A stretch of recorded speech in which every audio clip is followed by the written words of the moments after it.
ఏపీలోని డిగ్రీ విద్యార్థులకు good news చెప్పింది ప్రభుత్వం.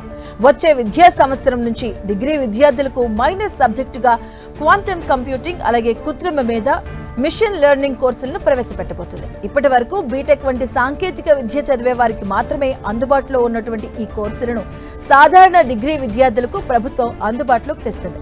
ఈ మేరకు డిగ్రీలో కొత్త సిలబస్ ను తీసుకొచ్చేందుకు ఉన్నత విద్యామండలి చేస్తున్న కసరత్తు తుది దశకు చేరింది. ప్రస్తుతం ఉన్న సింగిల్ మేజర్ స్థానంలో డబుల్ మేజర్ విధానాన్ని తీసుకురాబోతుంది. ఈ విధానం అమలు, సిలబస్ రూపకల్పనపై ఉన్నత విద్యామండలి ఏర్పాటు చేసిన ప్రొఫెసర్ వెంకయ్య ఆధ్వర్యంలోని కమిటీ నివేదిక సమర్పించింది. డిగ్రీలో తీసుకొస్తున్న మార్పులపై వీసీలకు వివరించి వారి నుంచి సూచనలు, సలహాలు స్వీకరించారు.